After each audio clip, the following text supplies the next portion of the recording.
The MIT Energy Initiative presents Investors Awake to the Risks of Climate Change, written by Calvin Hannock.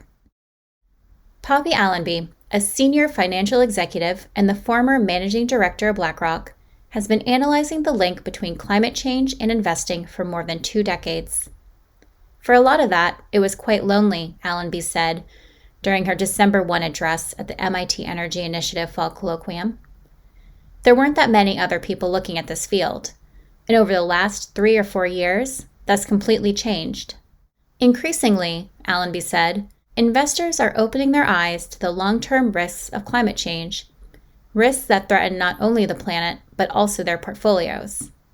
And as more institutional investors come to see climate change as a threat to their beneficiaries, they are taking action to fight it. Still, she cautioned that much more work remains to be done. Various investors are at very different stages in considering climate change, Allonby said. Once they realize this is something they need to think about, they need to do a risk assessment, then develop a strategy.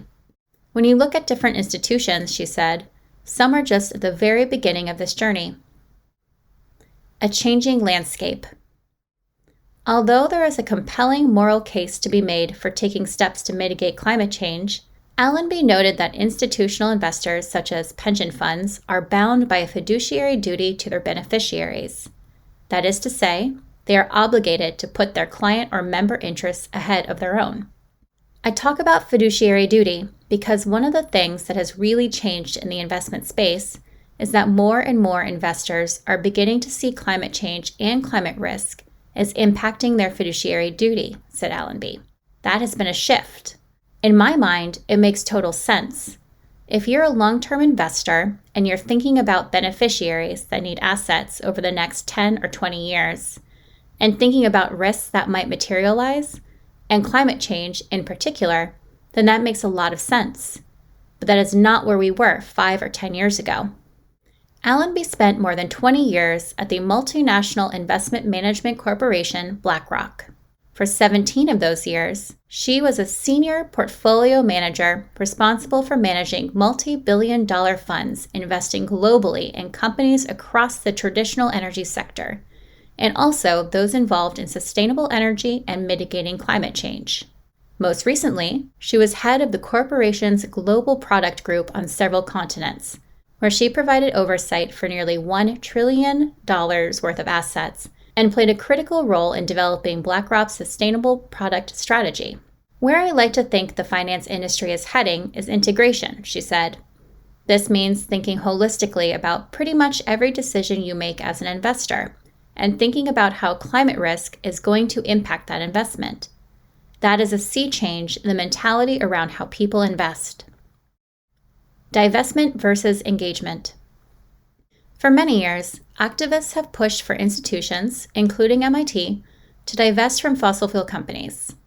By keeping fossil fuel companies out of their portfolios, these activists argue, institutions and individuals can exert social, political, and economic pressure on these corporations and help to accelerate the shift to renewable energy. However, Allonby argued instead for ongoing engagement with fossil fuel companies, reasoning that this better positions investors to push for change. My personal view with divesting from oil and gas companies is that's not very effective, Allonby said. I think there might be examples where you have very specific companies which you don't think will be involved in the transition to net zero, and divestment might make sense. Or, if you've got an institutional investor where it is imperative that their investment is entirely aligned with their values, so certain charities, it might make sense. But if you really care about change, I think you need to keep a seat at the table. In a way, Allonby said, divesting from fossil fuel companies lets leaders at those organizations off the hook, reducing the pressure on them to make meaningful changes to their operations. Imagine a company that is incredibly polluting and not sustainable, and they have shareholders that are not happy, but they don't do anything. And those shareholders decide to divest, she said. What happens as a result of that, potentially, is the company goes, oh, that was easy. I didn't have to do anything, and the activists have gone away. And potentially, those assets end up being owned by people who care less. So that is a risk when you think about divestment. Challenges and opportunities. Allonby outlined several challenges with climate-focused investing, but also noted a number of opportunities, both for investors looking to make money and those looking to make a change. Among the challenges, for one, some investors simply still need to be convinced that climate change is a problem they should be working to solve. Also, Allonby said, there's a lack both of a formalized methodology and of specialized investment products for climate-focused investing, although she noted that both of these areas are improving. Finally, she said, it remains a challenge to encourage investors to direct capital toward clean energy projects in developing countries. Investors can both set themselves up for financial success and mitigate climate change, Allonby said, through savvy investments in either distressed or underpriced assets. If you can buy assets that are discounted or cheaper because people have real concerns about their environmental footprint, then you can work with those companies to improve it and therefore reduce the risk and improve the valuation, she said. Allonby, pointing to the high cost of waterfront property in areas that are vulnerable to rising sea levels, also suggested that the long-term risks of climate change have not been fully priced into many assets. My view is that we've really gotten our arms around that, she said. From a purely investment perspective, that's also an opportunity. Additionally, Allonby noted the recent rise of ESG funds, which invest with environmental, social, and corporate governance guidelines in mind. Some of these funds, she noted, have outperformed the larger market over the past several years.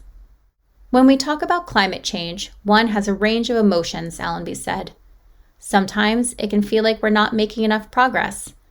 And one of the nice things about being here at MIT is that whenever I'm here, I always feel hopeful about the future, and quite hopeful about all of the technologies and work that you are doing to transition energy systems and move things forward.